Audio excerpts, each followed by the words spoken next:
హరే కృష్ణ. మనము శ్రీమద్ భాగవతం 11వ స్కందం 8వ అధ్యాయాన్ని చూస్తున్నాం. పింగళ కథ అనేటువంటిది. ఇందులో యదురాజుకి తెలియజేస్తున్నటువంటి బ్రాహ్మణ అవధూత తెలియజేస్తున్నటువంటి విషయాలు శ్రీకృష్ణ భగవానుడు ఉద్ధవుడితో చెప్తున్నారు. ఓకే. సో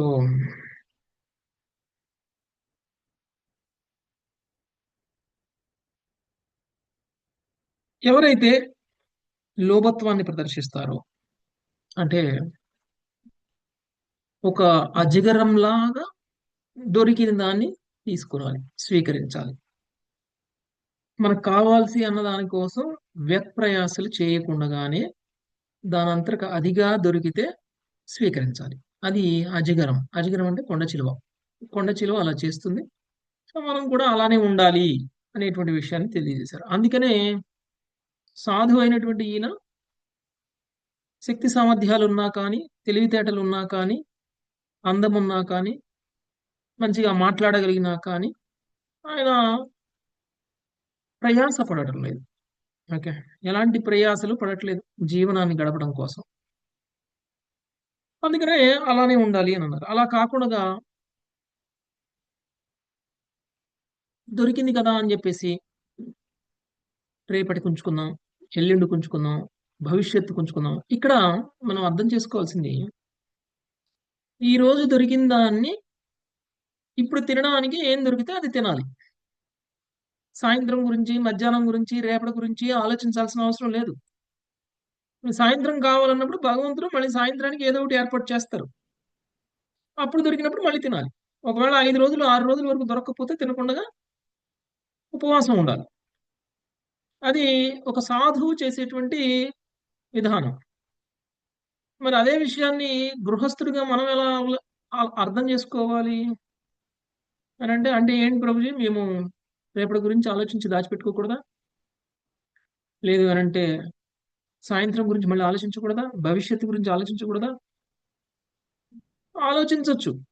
సాధువుకి భవిష్యత్తు అంటే సాయంత్రం కూడా భవిష్యత్తులా చూడడం. ఎందుకంటే ఏ క్షణమైనా మరణిస్తాం, ఈ క్షణమైనా మరణిస్తాం. ఆ మరణానికి తయారీగా ఉండాలి అనేటువంటిది ఒక సాధు పురుషుడు చేసేటువంటి ప్రయత్నం. మరి గృహస్థ జీవనంలో ఉన్నటువంటి వ్యక్తి మరి భౌతికంగా సంపాదన చేయాలి, కుటుంబాన్ని కాపాడాలి, పిల్లల్ని కాపాడాలి, అందరి యొక్క రక్షణ ఆయన మీద బాధ్యతగా ఉంటుంది. మరి అలాంటి వాళ్ళు భవిష్యత్తు గురించి ఆలోచిస్తే తప్పేంటి అని అనుకోవచ్చు, ఆలోచించవచ్చు. కానీ ఎంతవరకు? ఒక పరిమితి వరకు ఆలోచించాలి. మనం తినడానికి, మన కుటుంబం మొత్తం తినడానికి, ఈ రోజు తినడానికి, లేదా ఒక సంవత్సరం తినడానికి, లేదా ఒక 10 సంవత్సరాలు తినడానికి సరిపడా సంపాదించితే సరిపోతుంది, అంది నేను లక్ష్యంగా పెట్టుకుంటాను అని అంతవరకు కష్టపడి ఆ తర్వాత కష్టపడటం ఆపేయచ్చుగా. నా జీవితం ఇప్పుడు నేను సంపాదించిన దాంతో సరిపోతుంది. యాక్చువల్గా ఇప్పుడు ఎలా ఉంది అంటే మన జీవితం మనం సంపాదించిన దాంతో సరిపోవడమే కాదు, మన పిల్లల జీవితం, మన మనవాళ్ళ జీవితం, మన ముది మనవాళ్ళ జీవితం కూడా సరిపడ మనం ఇప్పుడే సంపాదించాలి. ఆ స్థాయికి మనము భౌతికంగా ఉండాల్సిన అవసరం లేదు అనేటువంటి విషయం ఈ యొక్క అవధూత చెప్పిన దాన్ని బట్టి అర్థం చేసుకోవాలి. అవధూత విషయంలో భవిష్యత్తు అంటే ఈ రోజు సాయంత్రం కూడా, మన విషయంలో భవిష్యత్తు అంటే కనీసంగా మన జీవితం వరకు ఉంటే చాలు. మన జీవితం తర్వాత కూడా మన మనవాళ్ళు, మన ముది మనవాళ్ళు గురించి కూడా మనం ఆలోచించాల్సిన అవసరం లేదు. అంటే ఒక హద్దు దాటి లోభత్వాన్ని ప్రదర్శించడం అంటే ఇదే. మరి ఆ స్థాయిలో ఉన్నటువంటి వ్యక్తి పతనం చెందుతాడు, పతనం చెందుతాడు. సో మనం కపోతం స్టోరీ కూడా విన్నాం. నిరంతరం భౌతికంగా, భౌతికమైనటువంటి వ్యక్తులతో ప్రేమతో కుటుంబము, పిల్లలు అనుకుంటూ చివరికి జీవితం యొక్క ముఖ్యమైనటువంటి లక్ష్యాన్ని మర్చిపోయి మనం కర్మలు చేస్తే ఏమైపోతుంది అనేటువంటిది కపోతం గురించి విన్నాం. సో ఏ విధంగా అయితే చెప్పుకున్నాం మనం, శ్రీకృష్ణుడు అందరికంటే దొంగవాడు కదా.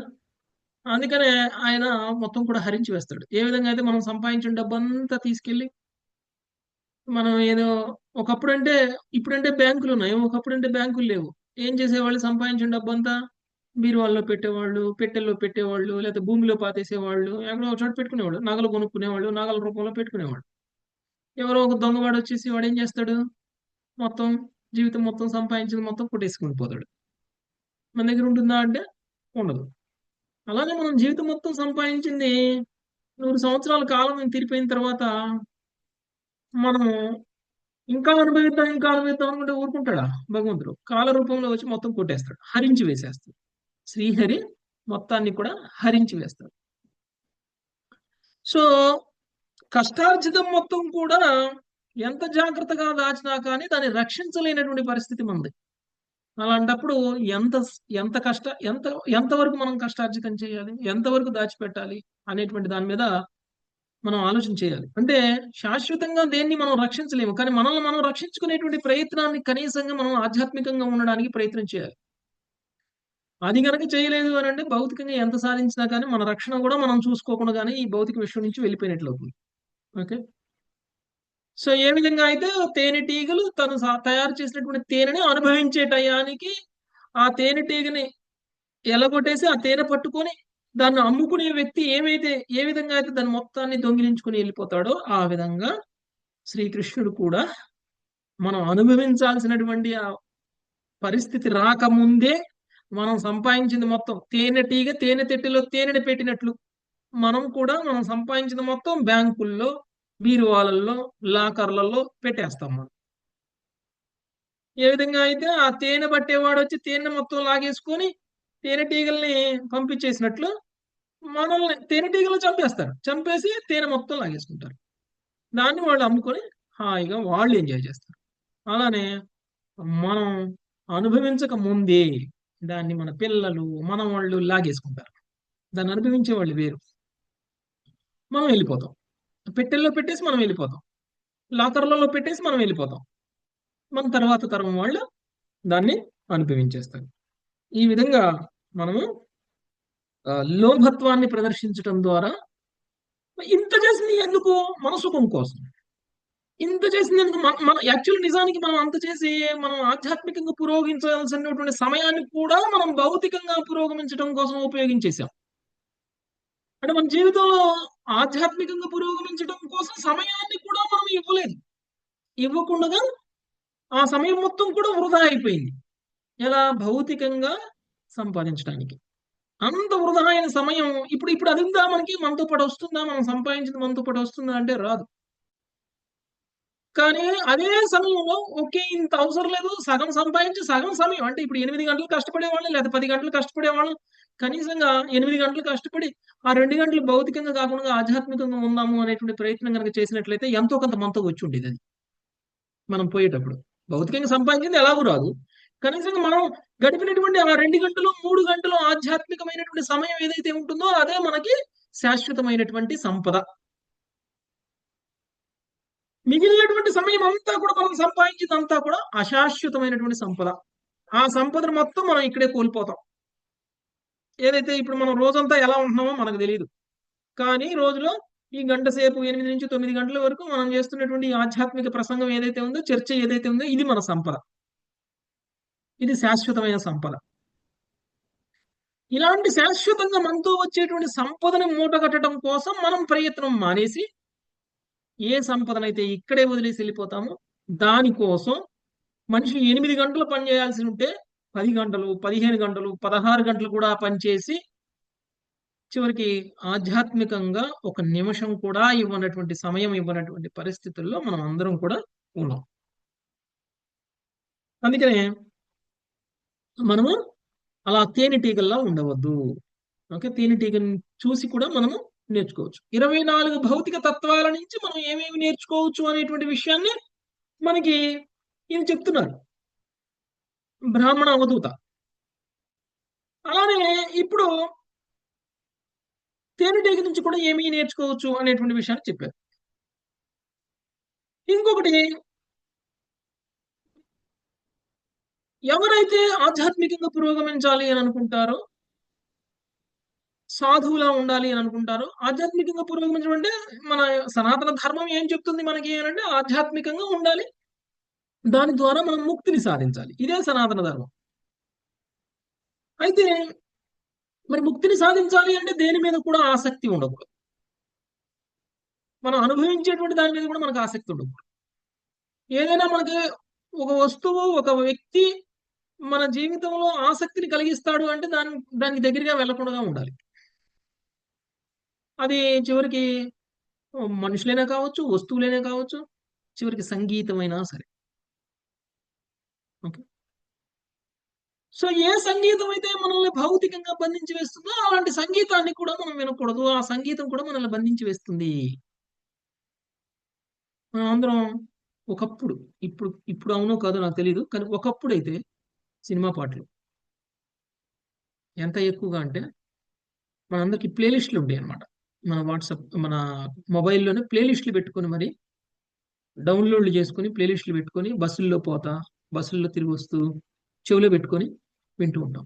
వంట చేసేటప్పుడు, ఖాళీగున్నప్పుడు, బస్సులో తిరిగేటప్పుడు, ఎక్కడికైనా వెళ్ళేటప్పుడు ఎంతమందండి చెవులకి పెట్టేసుకొని వాక్‌మెన్. ఇంతకుముందు ఒకప్పుడు వాక్‌మెన్‌లొచ్చాయి. ఇప్పుడు లేవు. ఇప్పుడు మొబైల్స్ వచ్చిన తర్వాత వాక్‌మెన్‌లు లేవు. ఒకప్పుడు వాక్‌మెన్‌లొచ్చాయి. ఆ వాక్‌మెన్‌లు పెట్టుకొని ఇట్లా చెవులలో పెట్టుకొని ఎంతమంది వాక్‌మెన్‌లు వినుకుంటూ ఉండరు కదా! అంటే ఈ లౌకికమైనటువంటి సంగీతం మనల్ని ఎలా ఎడిక్షన్‌కి గురి చేస్తుంది అనంటే, దాని వలన మనం అనవసరమైనటువంటి బంధనాల్లోకి చిక్కుకొని పోతాం. దానివల్ల ఇప్పుడు నిజానికి లౌకికమైనటువంటి సంగీతం మనల్ని భగవంతుడి నుంచి దూరం చేస్తుంది. ఎందుకంటే లౌకికమైన సంగీతం దేనిని ఎక్కువగా వర్ణిస్తుంది? లౌకికమైన సంగీతం లౌకికమైనటువంటి విషయాలను వర్ణిస్తుంది. అది భౌతిక ప్రకృతినైనా వర్ణించవచ్చు. లేకపోతే భౌతికమైనటువంటి వ్యక్తుల మధ్య ఉన్నటువంటి ప్రేమనైనా వర్ణించొచ్చు. లేకపోతే అందమైన అమ్మాయినైనా వర్ణించొచ్చు. లేకపోతే అందమైన అబ్బాయినైనా వర్ణించొచ్చు. లేకపోతే ఏదైనా లౌకికమైనటువంటి విషయాలను వర్ణిస్తూ ఉన్నటువంటి సంగీతమే. మనకి ఒక చల్లని మ్యూజిక్ వెళ్తుంది మన హృదయంలోకి అనుకుంటాం. కానీ ఆ మ్యూజిక్‌లో ఉన్న లిరిక్స్ ఉంటాయి చూసారా? ఆ లిరిక్స్ ఏం చేస్తున్నాయంటే మన చేతనాన్ని పాడు చేస్తున్నాయి. మన చైతన్యాన్ని పాడు చేస్తున్నాయి. ఆ విధంగా ఆ భౌతికమైన సంగీతం కూడా మనల్ని పతనం చేస్తుంది. మనం కొన్ని ఎగ్జాంపుల్స్ చెప్పుకున్నాం. ఈ సంగీతానికి బలి అయిపోయినటువంటి లేడీ హ్మ్. ఆహ్, ఉంటుంది కదా! ఆహ్, మధుర సంగీతంచే మోహితమైన విధంగా చిక్కుబడి మరణించడి హరిణము. హరిణం అంటే మన లేడా? జింక లేడీ జింక. జింక. ఓకే. లేడీ ఆ ఉదాహరణలాగా అంటే అది హాయిగా పరిగెత్తి వెళ్ళిపోవాల్సింది ఒకసారి సంగీతం వినగానే ఆగిపోతే, ఆ ఆగిపోయినప్పుడు వేటగాడు దాని మీద వల వేసి దాన్ని పట్టేసుకుంటాడు. అలానే మాయ మన మొహం మీద సంగీతాన్నేస్తుంది. ఓకే. మన చెవులలో సంగీతాన్ని పడేస్తుంది. మనం ఆగిపోతాం. స్టక్ అయిపోతాం ఇక్కడే. అందుకని మనం భౌతికమైనటువంటి పాటలుకి ఆసక్తి పొందకూడదు.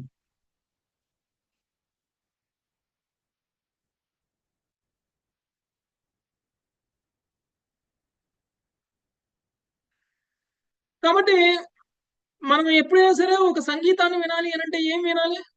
నిజంగా మనల్ని బంధించినటువంటి సంగీతం ఏమిటి అనంటే భగవంతుడికి చేసినటువంటి కీర్తనలు. మన ఆచార్యులు చాలా కీర్తనలు చేశారు, పాడారు. శ్రీల ప్రభుపాదుల వారు కూడా చాలా కీర్తనలు చేశారు. హ్మ్. సో, అలాంటి కీర్తనలు గనుక మనం విన్నట్లయితే అవి మనల్ని బంధించవు. అవి మన చైతన్యాన్ని వృద్ధి చేస్తాయి. దేవుడి పాటలే అయినా సరే సినిమా పాటలను మనం టచ్ చేయకూడదు. దేవుడి పాటలే అయినా సరే లౌకికంగా ఉన్నటువంటి వ్యక్తులు పాడినటువంటి పాటలను టచ్ చేయకూడదు. ఎందుకంటే ఆ పాట పాడగానే ఆ పాట వినగానే మనకి కృష్ణుడు గుర్తురాడు. ఆ పాట పాడినోడు, ఆ పాటకి డాన్స్ వేసిన వాళ్ళు, ఆ పాట రాసిన వాళ్ళు ఎవరో ఒకళ్ళు గుర్తొస్తారు. కదండీ!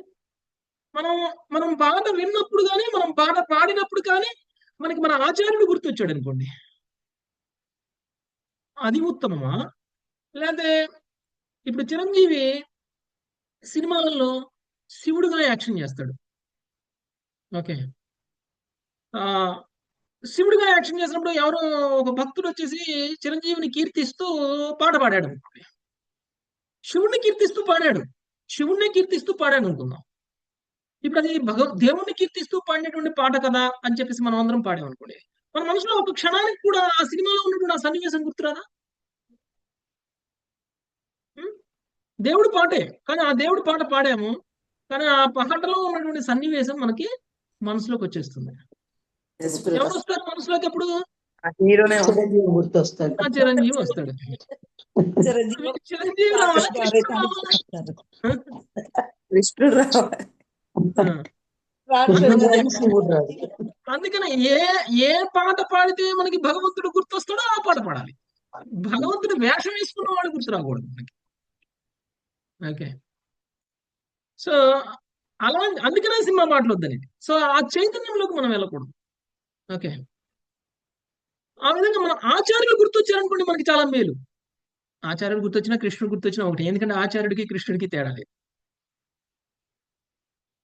లేదంటే ఆ లీల జరిగినప్పుడు ఇప్పుడు ఇప్పుడు మనం చర్చించినటువంటి విషయం గుర్తొచ్చింది అనుకోండి, అంటే భగవంతుడి లీల గుర్తొచ్చినట్లు. ఈ పలానా పాట పాడుతుంటే ప్రభుజీ ఆ రోజు అలా చెప్పారు, ఇలాంటి పాటలు వింటే మనకి ఇది గుర్తొస్తుంది, ఇలాంటి పాటలు వింటే ఇది గుర్తొస్తుంది. ఓకే, ప్రభుజీ గుర్తొచ్చారు, ప్రభుజీ చెప్పిన మాట గుర్తొస్తుంది. అంటే భగవంతుడి లీలలు మనకి స్మరణకు వస్తాయి. భగవంతుడి లీలలు స్మరణకు వచ్చాయి అని అంటే అది ఉత్తమమైనటువంటి చైతన్యం. అలా కాకపోతే ఆ సంగీతం కూడా మనల్ని పతనం చేస్తుంది. ఓకే. తర్వాత కామానికి బలి అయిపోయినటువంటి ఏనుగు గురించి కూడా మనకి తెలియజేశారు. ఆడ ఏనుగు బలి అయిపోతుంది, మగ ఏనుగు బలి అయిపోతుంది ఆడ ఏనుగును చూడగానే. మగ ఏనుగును పట్టుకోవడానికి ఏం చేస్తారండి? పెద్ద గొయ్య తీసి ఆ గొయ్య కనపడకుండా దాని మీద గడ్డి కప్పి ఆ గొయ్యకు అవతల ఆడ ఏనుగును నిలబెడితే మగ ఏనుగు ఆ ఆడ ఏనుగుని స్పర్శించడం కోసం పరిగెత్తుతుంది. పరిగెత్తి ఏం చేస్తుందంటే ఆ గొయ్యలో పడిపోతుంది. ఆ విధంగా అది బంధింపబడుతుంది. అంటే మన ఇంద్రియార్థాలు మనల్ని ఏ విధంగా పతనమయ్యేలా చేస్తున్నాయి అనేటువంటిది మనకి ఇక్కడ అర్థమవుతుంది. ఇంకా కొన్ని శ్లోకాల్లో ఇంద్రియార్థాల ద్వారా మనిషి ఏ విధంగా పతనం చెందుతాడో, అందుకని ఇంద్రియార్థాలకి ఎంత దూరంగా ఉంటే అంత మంచిది అనేటువంటిది సాధువు యొక్క జీవనం నుంచి మనం నేర్చుకోవాలి. ప్రత్యేకించి ఈ బ్రాహ్మణ అవధూత చెప్తున్నటువంటి విషయాల నుంచి మనం నేర్చుకోవాల్సినటువంటి విషయం ఈ రెండు. ఇంకా 2 శ్లోకాల్లో ఆయన ఏం చెప్తున్నారో విన్న తర్వాత ఆ తర్వాత ఇంద్రియాల వల్ల కలిగేటువంటి ప్రమాదాల నుంచి మనం అందరం కూడా బయటపడేలా విందాం. ఆ తర్వాత పింగళ కథని విందాం. ఓకే. 19వ శ్లోకం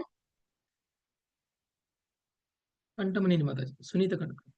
జిహ్వయాతి ప్రమాధిన్యా జనో రస విమోహితాం. జిహ్వయాతి ప్రమాధిన్యా జనో రస విమోహితః. మృత్యం బుచ్చత్య సద్బుద్ధిర్ మీనస్తు బడిశైర్యధాం. మృత్యత్య సద్బుద్ధిర్మీనస్తు బడిశైర్యథా. భావము: రసనేంద్రియ భోగవాంఛచే ప్రేరేపితయై చేప జాలరివాని గాలమునకు చిక్కినట్లు మూర్ఖుడకు వ్యక్తి మిగుల కలతపరచుడి రసనేంద్రియ వేగముచే భ్రమితుడై నశించిపోవును.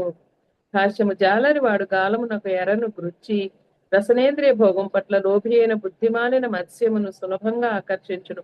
అట్లే జనులు తమ నాలుకలను సంతృప్తిపరచుకొనుటకు వెర్రిగా పరుగుదీయచు ఆహార అలవాట్లలో విచక్షణ కోల్పోదురు. తాత్కాలికమకు ఇంద్రియ తృప్తి కొరకు వారు పెద్ద పెద్ద కబేళాలను నిర్మించి కోట్ల కొలది అమాయక పశువులను వధింతురు. అటువంటి క్రూరమైన కష్టమును కలిగించుచు వారు తమకు భయానకమగు భవిష్యత్తును తయారు చేసుకొనెదరు. కానీ వేదములందు అధీకృతము కావించబడిన ఆహారమునే మనుజుడు భుజించినప్పటికీ ప్రమాదము మాత్రము తప్పిపోదు. మనిషి మితిమీరి భోజనం చేసినప్పుడు బాగుగా నిండిన పొట్ట ఉపస్థమును ఉద్రేకపరచును. ఆ విధంగా అతడు నిమ్న గుణములకు పతనము చెందిన వాడై పాపకార్యములను వనర్చును. అవి ఆధ్యాత్మిక జీవనమునే నశింపజేయగలవు. నాలుకను సంతృప్తి పరచుటలో గల నిజమైన ప్రమాదములను మనుషుడు చేప నుండి జాగ్రత్తగా నేర్పవలెను. Thank you Prabhuji. ఓకే. తేనెటీగల నుంచి, ఏనుగు నుంచి, లేకపోతే హరిణం నుంచి, లేకపోతే మిగిలినటువంటి అన్ని భౌతిక ప్రకృతిలో ఉన్నటువంటి తత్వాల గురించి మనం ఇప్పటి వరకు తెలుసుకుందాం. వాటి ద్వారా మనం తెలుసుకోవాల్సినటువంటి జ్ఞానాన్ని కూడా తెలుసుకో. ఓకే. ఇప్పుడు చేప నుంచి తెలుసుకోవాలి అని చెప్తున్నారు. చేప నుంచి ఏం తెలుసుకోవాలి? చేపలు ఎలా పడతారో తెలుసా? చేపలు పట్టేవాళ్ళు గేలం వేసి పెడతారు. గేలం వేస్తారా? ఇప్పుడు గేలం వేస్తే చేప వచ్చిందా? ఎర్రనేస్తారండి. గాలానికి ఎర్రబెట్టి, గాలం కనపడకుండా ఎర్రపెట్టి చేపలకి వేస్తారు. చేప ఏం చేస్తుంది? ఆహా, నాకు మంచి ఫుడ్ ఎవరో ఫ్రీగా తెచ్చి పెడుతున్నారు అనుకుంటుంది కదా. పట్టుకోగానే ఏమవుతుందండి? గాలం గుచ్చుకుంటుంది. గుచ్చుకొని చేప చచ్చిపోతుంది. అంటే ఇప్పటి వరకు మీరు చాలా ఇంద్రియాల గురించి చెప్పారు ప్రభుజీ. మా ఇంద్రియాలన్నీ చాలా స్ట్రాంగ్, మేము అలా ఇలా మేము పతనం చెందాం, మేము ఏం చూసినా మాకు చూడాలనిపించట్లేదు, ఏం విన్నా ఏం వినాలనిపించట్లేదు, మా ఇంద్రియాలన్నీ స్ట్రాంగ్ అని అనుకుంటాం. కానీ ఒక వీక్ ఇంద్రియం ఉంది మన మన మన ఒంట్లో, మన శరీరంలో. నాలుక నాలుక ఒక వీక్ ఇంద్రియం అనమాట. ఒక్క నాలుక చాలు మన మిగిలిన ఇంద్రియాలన్నింటినీ కూడా మళ్ళీ ఉత్తేజం చేయడానికి. మూసుకొని ఉన్న కళ్ళు తెరిపిస్తుంది, మూసుకొని ఉన్న చెవుల్ని తెరిపిస్తుంది, వద్దు అనుకున్నటువంటి సంగీతాన్ని వినేలా చేస్తుంది, వద్దు అనుకున్నటువంటి దృశ్యాన్ని చూసేలా చేస్తుంది, వద్దు అనుకున్నటువంటి మైదున భోగాన్ని కావాలి అనేలా చేస్తుంది. అంటే ఎన్ని ఇంద్రియాలని అరికెట్టినా, నాలుకని అరికట్టకుండా ఎన్ని ఇంద్రియాలు మిగిలిన ఇంద్రియాలన్నింటినీ అరికెట్టినా, ఒక్క నాలుకని కనుక అరికెట్టకపోతే కొద్ది రోజుల తర్వాత మళ్ళీ ఆ నాలుక ఏం చేస్తుందంటే మళ్ళీ మన మిగిలిన ఇంద్రియాలన్నింటినీ కూడా రీస్టార్ట్ చేసేస్తుంది అనమాట. మనం తినేటువంటి ఆహారం రుచిగా రాజసికమైనటువంటి ఆహారాన్ని తినాలి అనుకుంటాం. కొంచెం ఉప్పు ఎక్కువ ఉండాలి, కొంచెం కారం ఎక్కువ ఉండాలి, మంచిగా దట్టంగా ఉల్లిపాయలు వేయాలి దోశలో. ఎంతమంది వేసుకుంటారండి దోశలో పైన ఉల్లిపాయలు చల్లుకొని? అలా వేయకపోతే మనం తిట్లు తింటాం ఇంట్లో కదండి. సో కొంతమంది ఉల్లిపాయలతో పాటు పచ్చిమిరపకాయలు కూడా వేస్తారు. ఓకే, సన్నంగా పచ్చిమిరపకాయలు కోసి దోశ మీద వేస్తారు. అంటే తిండి ఎందుకు అలా తింటున్నాము అంటే నాలిక కోరుకుంటుంది అలా. కానీ అదేం చేస్తుంది? మనలో రాజసిక గుణాన్ని పెంచుతుంది. ఎందుకు ఉల్లిపాయ తినకూడదు అంటే మనలో ఉన్నటువంటి కోరికలని పెంచుతుంది. ఎల్లిపాయ మనలో ఉన్నటువంటి కోరికలని పెంచుతాయి. మన కోరికలను తగ్గేలాంటి ఫుడ్ తినాలి మనం. నాలికి రుచి కలిగించేలాంటి ఫుడ్ కాదు. మన కోరికలు ఇంకా తగ్గాలి అంటే ఏం ఫుడ్ తినాలి? అది తినాలి. అది నిజమైన సాత్విక ఆహారం. దాని వలన మనకు మంచి జరుగుతుంది, దాని వలన మన ఆరోగ్యం పెరుగుతుంది, దాని వలన మనం భవిష్యత్తులో రోగాలకి లేకపోతే ముసలితనానికి ఎక్కువగా లోనం. ఎప్పుడైతే మనం ఇలాంటి ఎల్లిపాయలు తింటామో మన కోరికలు విపరీతంగా పెరిగిపోయి అందుకనే ఇలాంటి ఆహారాలు అంటే తామసికమైన రాజసికమైనటువంటి ఆహారాలు తిన్న వాళ్ళందరూ కూడా భౌతికమైనటువంటి కోరికల్ని చంపుకోలేక వాళ్ళు భౌతికంగా పతనం చెందుతారు. ఈ నాలిక మిగిలినటువంటి అన్ని అంగాలని, అన్ని ఇంద్రియాలని ప్రేరేపితం చేస్తుంది అనమాట నాలిక. అందుకనే ఒక్క నాలికని కంట్రోల్ చేస్తే చాలు, మిగిలిన ఏమీ కంట్రోల్ చేయడం అవసరంలా. మీరు చూసే సినిమాలు చూడండి, వినే పాటలు వినండి, చేసే పనులు చేయండి, కానీ నాలుగుని మాత్రం ఒక 6 నెలలు కంట్రోల్ చేసి చూడండి. కేవలం ప్రసాదం మాత్రమే తిని చూడండి. ఆ తర్వాత చూసే సినిమా నచ్చదు, చేసే పని నచ్చదు, వినే సంగీతం నచ్చదు, ఏమి నచ్చదు. కేవలం ప్రసాదం మాత్రమే తిని చూడండి. ఎల్లిపాయ లేని ప్రసాదం ఒక 6 నెలల నుంచి సంవత్సరం మధ్యలో ఇది ఒక నిష్టగా ఒక వ్రతం లాగా చేసి చూడండి. ఆ తర్వాత మన జీవితం ఎలా మారుతుందో చూడండి. మనలో ఉన్నటువంటి రాజసిక ప్రవృత్తి తగ్గిపోతుంది, మనలో ఉన్నటువంటి కోరికలు చల్లబడిపోతాయి. ఓకే, అప్పుడు మనం అప్పుడు మనకి భగవంతుడు అర్థమవుతాడు, అప్పుడు మనకి నామం రుచి తెలుస్తుంది, అప్పుడు మనం ఆధ్యాత్మికంగా పురోగమిస్తాం. అందుకని చూడండి, సాధువులు చాలా మంది 15 ఏళ్ల నుంచి 20 ఏళ్ల నుంచి సాత్వికమైనటువంటి ఆహారం తినే వాళ్ళకి మనం అంటే ఒక 7 ఏళ్ల నుంచి 8 ఏళ్ల నుంచి స్టార్ట్ చేసాం. ఓకే, మనకి వాళ్ళకి మధ్య ఉన్న తేడా చూస్తే తెలిసిపోతుంది.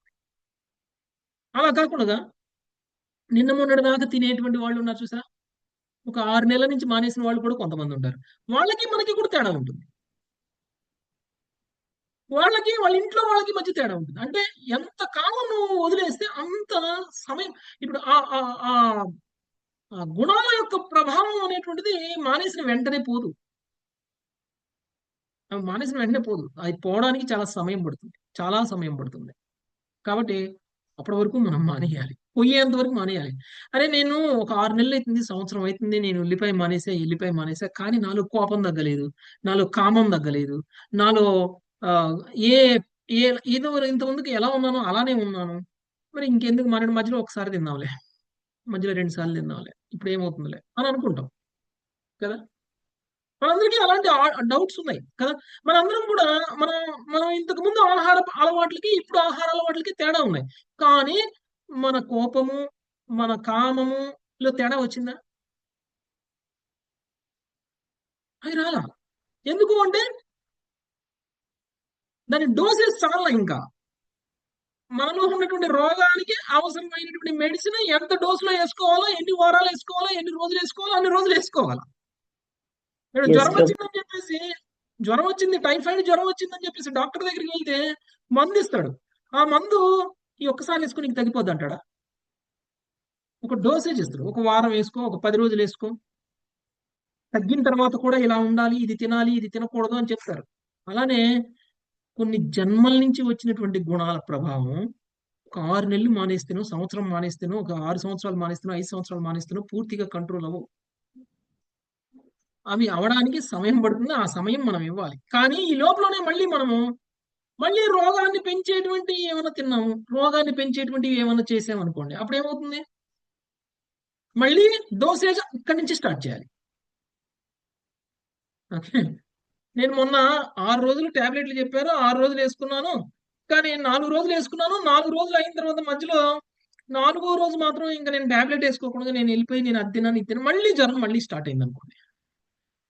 అప్పుడు ఏం చేస్తున్నాం? మళ్ళీ ఒక 6 రోజులకు డోసేజ్ ఇద్దరు, మళ్ళీ రీస్టార్ట్ అన్నమాట. అందుకని మనం ఎంత కంట్రోల్డ్గా, ఎంత నియమబద్ధంగా మనం అనుకున్నట్టు మన సంకల్పం తీసుకున్న ప్రకారంగా మనం ఎంత స్ట్రాంగ్ గా ఉంటున్నాము అనేటువంటి దాని మీద మన యొక్క పురోగతి అనేటువంటిది ఉంటుంది. మనలో మార్పు అనేటువంటిది ఉంటుంది. ఒక్కసారి పర్లేదులే, నా కొడుకు పక్కన కూర్చున్నా, నా కొడుకు ఉల్లిపాయ దోశ తింటుంటే నేను ఎందుకు తినకూడదు, పాపం వాడికి కంపెనీ ఇవ్వడం కోసం ఈ ఒక్కసారి తిన్నా, ఈసారి నుంచి నా కొడుకు చెప్పేస్తాను, నా పక్కన కూర్చొని ఇప్పుడు తిన బాబా, నేను ఇప్పుడు ఎందుకు తినకుండా ఉండకూడదు. ఓకే. నిన్న మేము మా సెంటర్లో శిక్షా ప్రోగ్రామ్ ఇచ్చాం. అందులో ఒక మాతాజీకి తెలియదు, రూల్స్ ఏంటో తెలియదు. నేను 8 మాలలు తీసుకుంటాను ప్రభుజీ అన్నది. 8 మాలలు తీసుకుంది. అందులో సంకల్పం చేపించేటప్పుడు ఇలా నేను కాఫీ, టీ కూడా తాగకూడదు అనేది ఉంది. నేను తాగను అని జగన్నాథ్ ముందు సంకల్పం అయితే తీసుకుంది. ఆ తర్వాత నా దగ్గరికి వచ్చి, ప్రభుజీ నాకైతే కాఫీ, టీ తాగాలని అయితే అలవాటు ఏం లేదు, తాగాలని ఏం లేదు. మీరు చెప్పినట్లు ఉల్లిపాయలు, ఎల్లిపాయలు ఎప్పుడో మానేసా నేను. కానీ ఒక్క కాఫీ, టీ మాత్రం తాగుతున్నాను ప్రభుజీ. మరి ఇందులో కాఫీ, టీ కూడా తాగకూడదని ఉంది కదా, మరి మీకు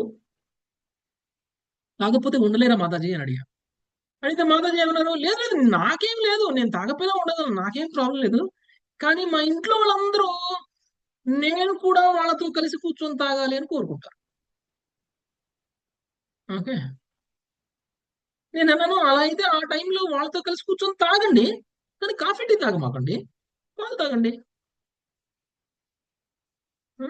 లేదా ఇంకేదైనా తాగండి, లెమన్ జ్యూస్ తాగండి, ఏదైనా తాగచ్చు కదా, వాళ్ళతో కలిసి కూర్చోవడమే కదా తాగడం ముఖ్యం. అంటే ఓ ఇలాంటివి ఉన్నాయా, ఇలాంటి సలహా ఉందా, అయితే అలా పాటిస్తాంలేండి అని అన్నారు. అంటే ఇప్పుడు కొన్ని పనులు మన కోసం చెయ్యం, మన కుటుంబ సభ్యుల కోసం చేస్తాం, మనం చాలా ప్రేమించే వ్యక్తుల కోసం చేస్తాం. అలా చేసినప్పుడు వాళ్ళకి బాధ కలగకుండా, మనకి మన వ్రతానికి కూడా ఇబ్బంది కలగకుండా మనం చేయాలి. కానీ మన వ్రతం దెబ్బతినేలా, మన వ్రతం బ్రేక్ అయ్యేలా మనం చేయకూడదు. ఎందుకంటే ఒక్కసారేగా, 2 సార్లేగా అని మనం ఏదైనా చెయ్యకూడని పని చేసామనుకోండి, ఆ తర్వాత అది ఒక్కసారితో 2 సార్లతో ఆగదు.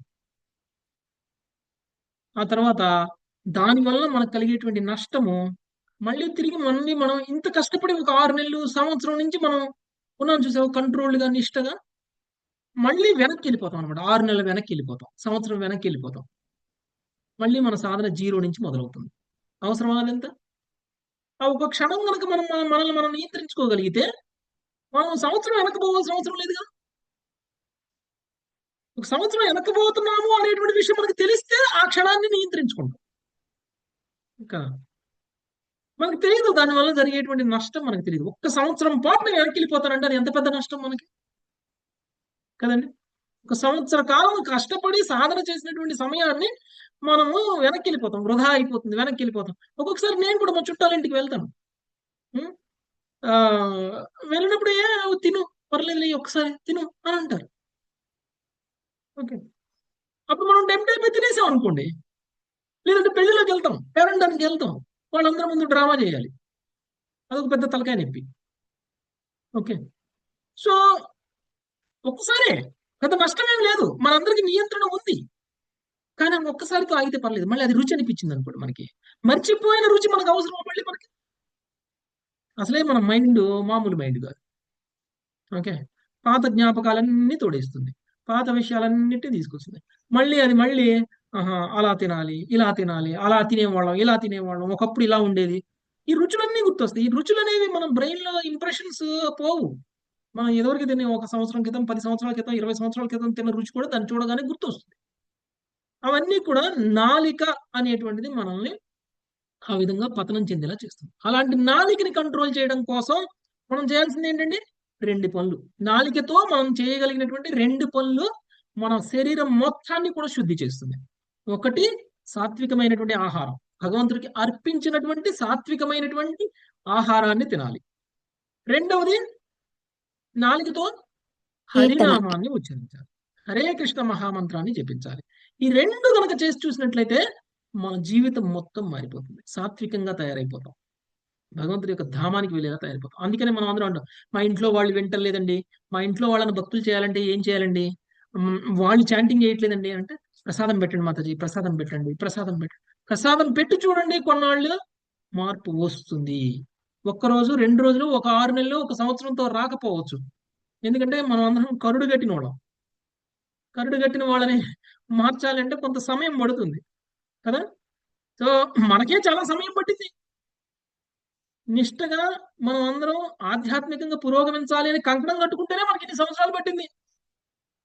అలాంటి సంకల్పాలు తీసుకొని వాళ్ళకి ఇంకెన్ని సంవత్సరాలు పట్టాలా? మనకు పట్టింది దానికంటే డబుల్ త్రిపుల్ పడుతుంది. అప్పటిదాకా మనము సాధ్యమైనంత వరకు భగవంతుడికి అర్పించిన సాత్వికమైనటువంటి ఆహారాన్ని కనుక మనం పెట్టినట్లయితే మన కుటుంబ సభ్యులు కూడా భక్తులు అవుతారు. కొంచెం లేట్ అయినా భక్తులు అవుతారు, కొంచెం లేట్ అయినా మీలాగా మాట్లాడతారు, మీలాగా సీరియస్ అవుతారు, మీకంటే సీరియస్ కూడా అవుతారు. కాకపోతే మనకి మనకి నచ్చిన ఆహారం వాళ్ళకి పెట్టాలి, సాత్వికమైనటువంటి ఆహారం వాళ్ళకి పెట్టాలి, వాళ్ళకు కూడా నచ్చేలా చేయాలి. మీరు చూడండి, సాత్వికమైన ఫుడ్ టేస్టీగా ఉండాలంటే ఎలా ఉండాలి అని యూట్యూబ్ లో చూసుకోండి. ఓకే, అందులో ఎలా చేస్తే ఎల్లిపాయ లేకుండా కూడా ఎంత గొప్పగా రుచికరంగా వంట వండవచ్చు అనేటువంటి 100లు ఉన్నాయి. అవన్నీ చూసి ఇంతకు ముందు కంటే ఎక్కువ రుచిగా వండి పెట్టండి. అప్పుడు వాళ్ళకి అదొద్దు, ఇదే కావాలన్నట్టు. ఓకే, 2-3 సార్లు దగ్గరికి వస్తే వాసన వస్తుందని చెప్పండి. నా దగ్గరికి రావాలంటే ఉల్లిపాయ తినకపోతేనే రావాలని చెప్పండి. దగ్గరకు వస్తే వాసన వస్తుంది, వాసన వస్తుంది కాబట్టి నేను నీ పక్కన కూడా నిలబడలేను, ఆ ఫీలింగ్ వాళ్ళకి రావాలి. వచ్చినప్పుడు ఏమవుతుంది? ఓకే, కనీసంగా ఆ మనిషి దగ్గరికి వెళ్ళడం కోసమైనా సరే ఉల్లిపాయ మానేస్తారు. ఓకే, ఏదో ఒకటి వాళ్ళ వీక్ పాయింట్ ని మనం ఆసరాగా తీసుకొని దాన్ని పట్టుకొని మనము, ఇప్పుడు మనం అంటే ప్రేమ ఉన్న వ్యక్తి మనం ఏం చెప్తే అది వింటారు కదా. ఆ ప్రేమ అనేటువంటి దాన్ని ఉపయోగించేది సరే మనం చెప్పాలి కదా. ఓకే, నీకోసం నేను ఇన్ని చేస్తున్నాను కదా, నా కోసం ఇది చెయ్యాలని ఎందుకు అడగకూడదు మనం? వాళ్ళని మార్చడం కోసమే కదా, వాళ్ళు మంచిగా అవడం కోసమే కదా, వాళ్ళ మంచి కోరుకొని అడుగుతున్నాం కదా, వాళ్ళని బాధ పెట్టాలనేదే కాదు కదా. సో కాబట్టి ప్రేమ అనేటువంటిది ఇద్దరు వ్యక్తుల మధ్యలో ఇచ్చిపుచ్చుకోవడంలోనే ఉంటుంది. కాబట్టి దాన్ని మనం ఒక అస్త్రంగా తీసుకొని దాని ద్వారా కూడా అవతల వ్యక్తిని సాత్వికంగా మార్చడానికి మన ప్రయత్నం మనం చేయాలి. అలా చేసినప్పుడు మనం అందరం కూడా భక్తులుగా మారుతాం. ఓకే, నెక్స్ట్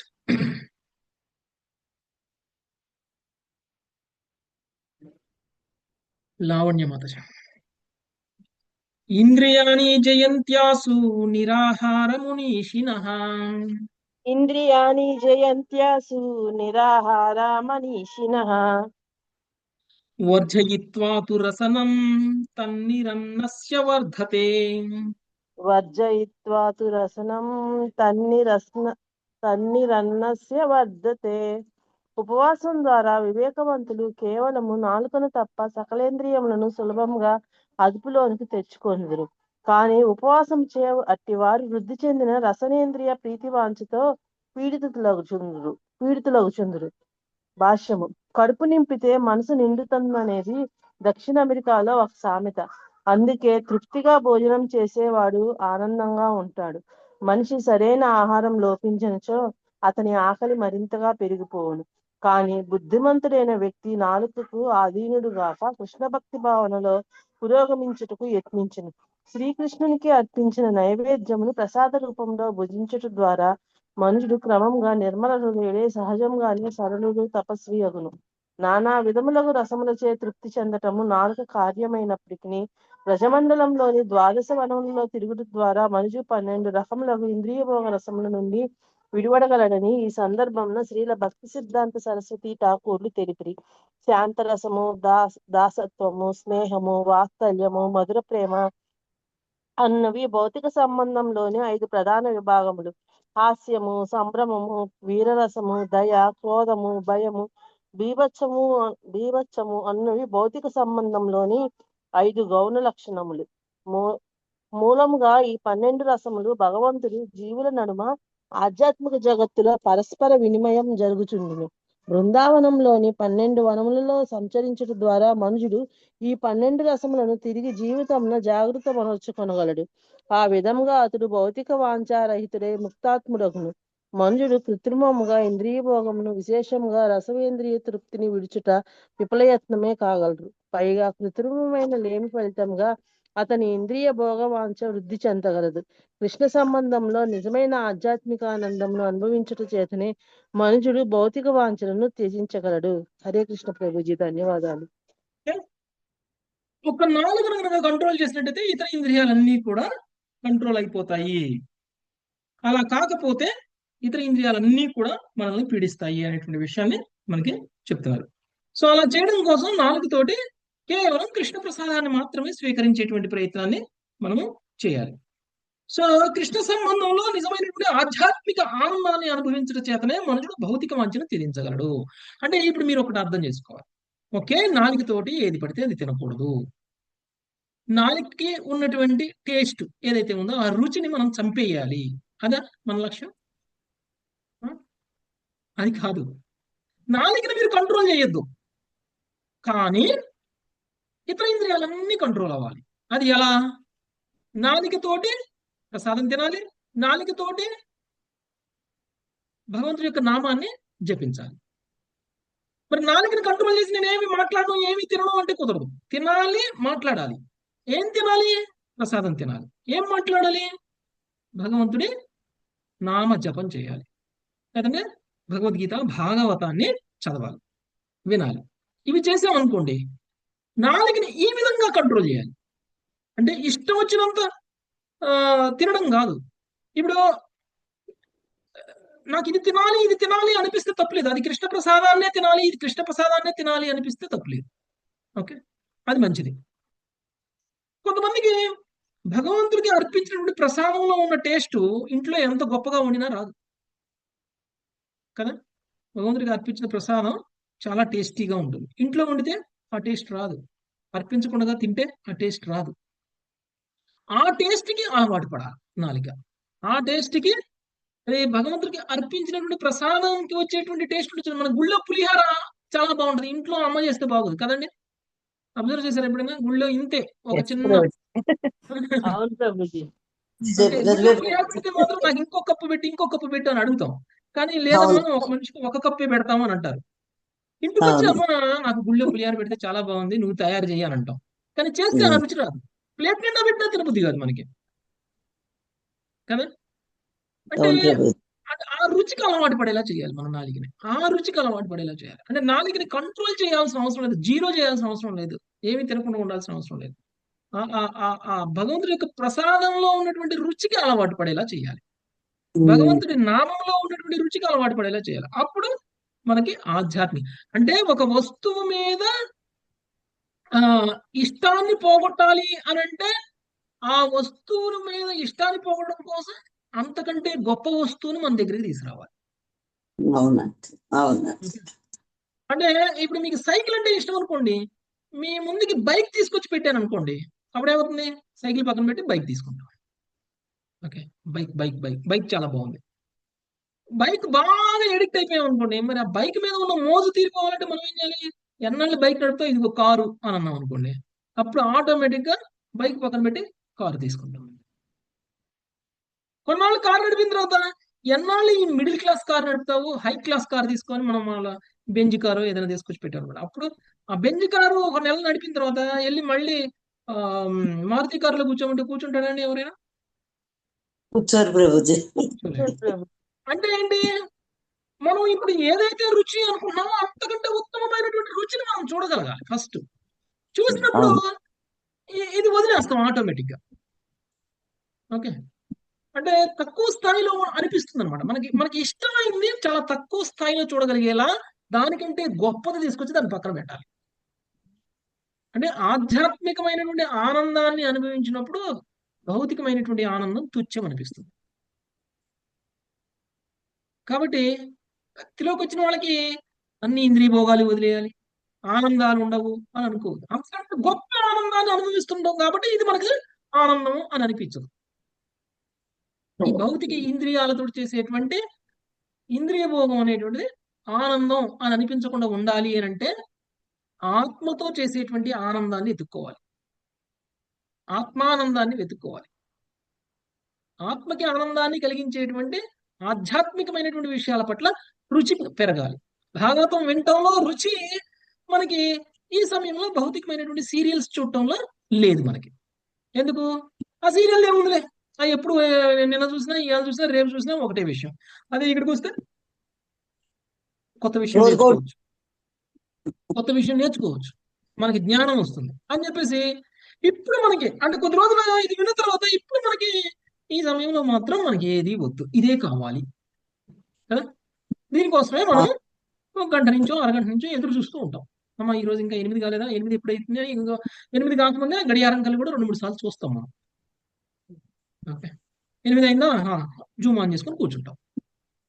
ఎందుకు? దీని మీద రుచి పెరిగింది మనకి. దీంట్లో ఉన్న రుచి అందులో లేదు. అంటే అంతకంటే ఉన్నతమైనటువంటి రుచిని పొందేటువంటి ప్రయత్నం చేయండి అని చెప్తున్నారు. ఆ నాలికతోటి మనం చేయగలిగింది అదే ఉన్నతమైనటువంటి రుచిని మనం పొందాలి. నెక్స్ట్ సర్వరాజ్య మాత.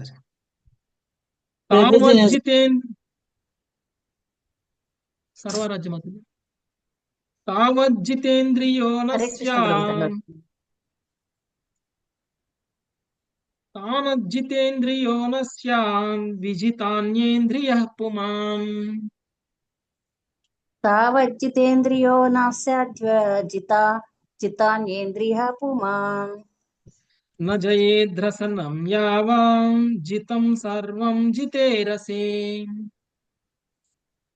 నా జయేద్రసనం యావా జితం సర్వే జితేరసే. మనుషుడు ఇతరేంద్రియములన్నింటినీ జయించినప్పటికీ నాలుకను జయింపనంత వరకు జితేంద్రియుడని చెప్పబడడు. కాని అతడు రసనేంద్రియమును జయింపగలిగినచో సర్వేంద్రియములను నిగ్రహించిన వానిగా భావించబడును. రూపాదుల వారి భాష్యం. భోజనము చేయటం ద్వారా మనుషుడు సకలేంద్రియములకు శక్తిని క్రియాశీలతను వసగను. కనుక నాలుక ఆధీనంలో లేనిచో సకలేంద్రియములు భౌతిక స్థితికి పతనము చెందగలవు. అందువలన అతడు అన్ని విధములుగా నాలుకను తప్పక నియంత్రించవలెను. ఉపవాసం చేసినప్పుడు సర్వేంద్రియములు బలహీనమై తమ శక్తిని కోల్పోవును. కానీ నాలుక రుచికర పదార్థము రుచి చూచుటలో లోబి అగును. మనుజుడు చివరకు నాలుకను తృప్తిపరిచినప్పుడు ఇంద్రియములన్నీ వెంటనే అదుపు తప్పిపోవును. కనుక అతడు కేవలము మహాప్రసాదమే తగిన పరిమాణంలో స్వీకరించాలనని శ్రీల విశ్వనాథ చక్రవర్తి ఠాకూర్లు ఉపదేశించిరి. పలుకుట కూడా నాలుగు కార్యము కనుక మనుజుడు మహమాన్వితమగు భగవన్నామమును కీర్తించు విశుద్ధ కృష్ణ భక్తి భావన ఆనందం రుచి చూడవలెను. రసవర్జం రసోప్యస్స పరం దృష్టా నివర్తితే అని భగవద్గీత ఎందుకు తెలుపబడినట్లు కేవలం కృష్ణ భక్తి భావన యొక్క సర్వోన్నత రుచి ద్వారానే అతడు భవబంధమందు బందీగా ఉంచడి ఘాతుకమైన నిమ్న రుచులను త్యజింపగలడు. మనుషుని బుద్ధి భౌతికము కప్పబడి ఉన్నంత వరకు కృష్ణ భక్తి భావన ఆనందం అతనికి అర్థం కాదని శ్రీల భక్తి సిద్ధాంత ఠాకూర్లు తెలిపిరి. కృష్ణరహితంగా భోగించుటకు యత్నించుచు జీవుడు వ్రజభూమి అని పిలువబడి భగవద్ధామను వదిలి భౌతిక జగత్తుకు వచ్చి శీఘ్రమే ఇంద్రియ నిగ్రహం కోల్పోవను. విశేషంగా అతడు నాలుకను నాలుకకు ఉదరమునకు ఉపస్తరమునకు బలి అగును అని బద్ధ జీవనపై భరించలేనంత ఒత్తిడిని కలిగించగలవు.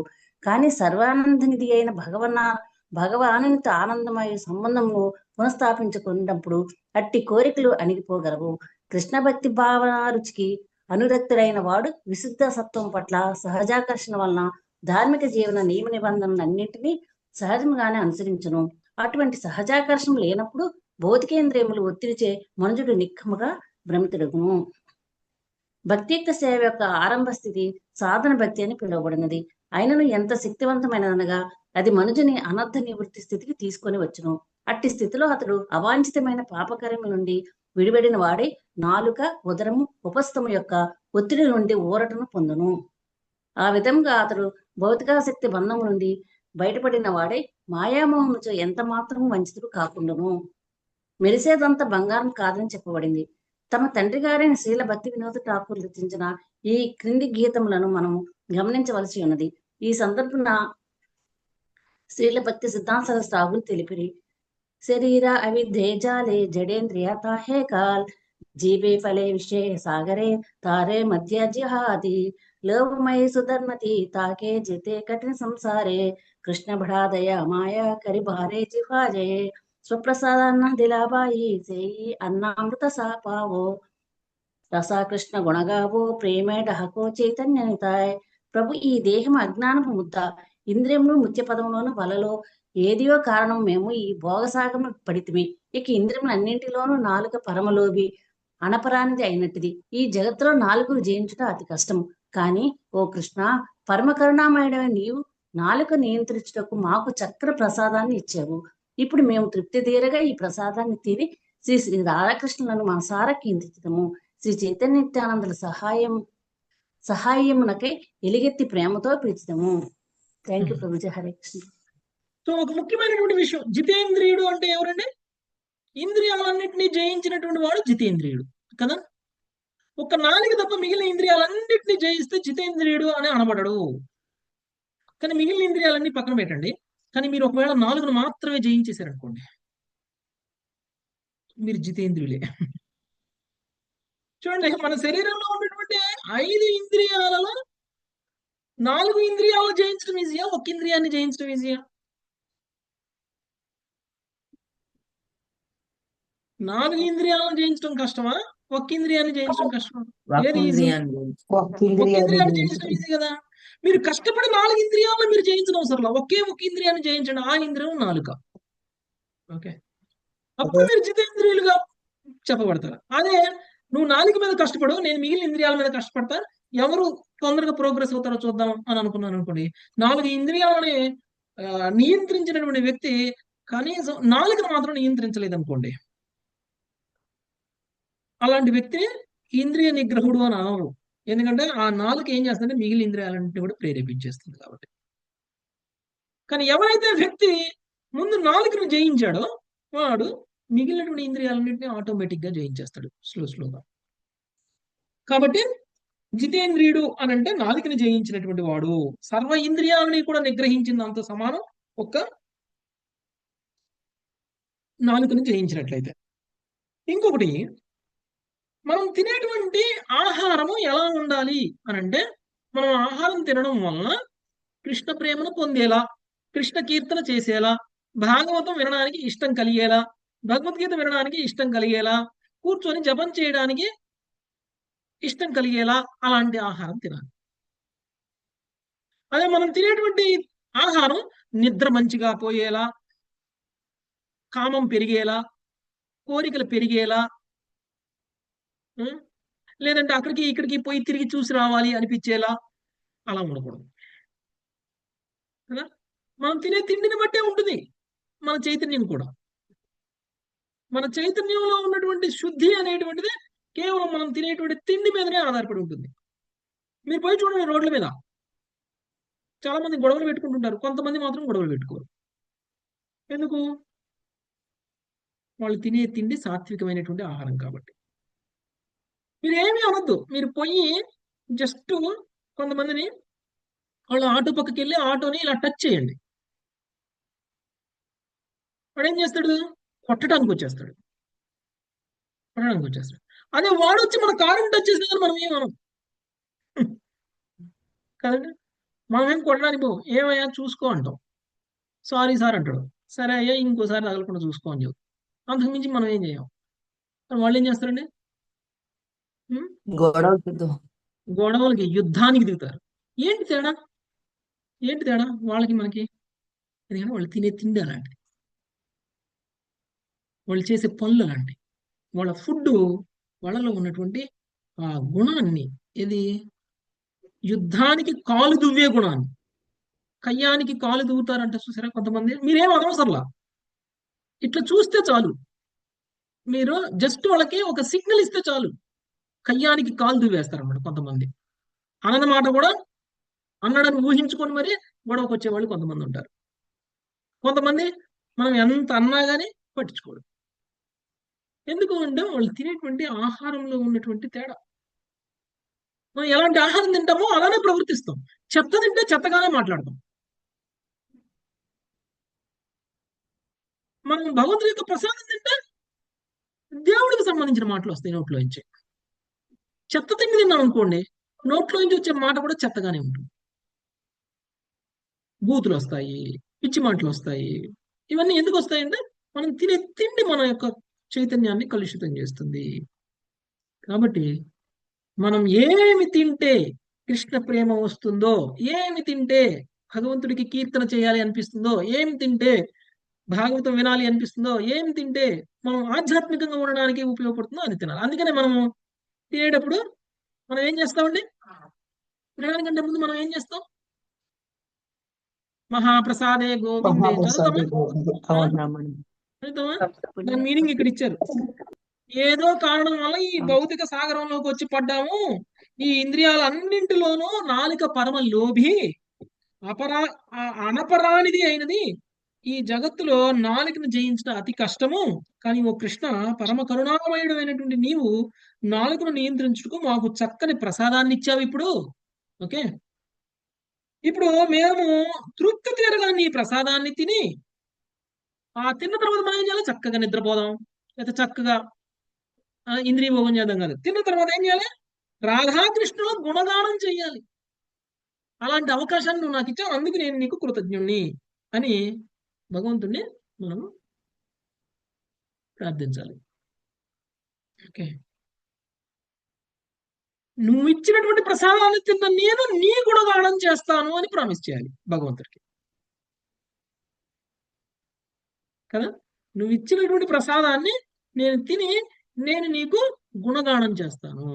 ఇది మన చైతన్యంలో రావాల్సినటువంటి మార్పు. ఎందుకు తింటున్నాము? బతకడానికి. బ్రతికి ఏం చేస్తాము? భగవంతుడిని కీర్తించాలి. ఓకే, అందుకు తినాలి, అందుకే మనం ఆరోగ్యంగా ఉండాలి. ఓకే, ఇది తినకూడదు కాదు, మీరు తినాలి, మంచిగా ఆరోగ్యంగా ఉండాలి. ఎందుకు ఉండాలి? కృష్ణుడిని కీర్తించాలి, భగవంతుడికి భక్తులుగా మారాలి. అందుకోసం మనం తినాలి. ఓకే, ఇక్కడికి అర్థం మాతాజీస్. Thank you very much. Hare Krishna. వంచాకల్పతరుభ్యశ్చ కృపా సింధుభ్యః ఏవ చ పతితానాం పావనేభ్యో వైష్ణవేభ్యో నమః. హరే కృష్ణ హరే హరే కృష్ణ హరే కృష్ణ కృష్ణ కృష్ణ హరే రామ హరే హరే రామ రామ రామ రామ రామ రామ హరే హరే. Hare Thank you. కృష్ణ ప్రభుజీ.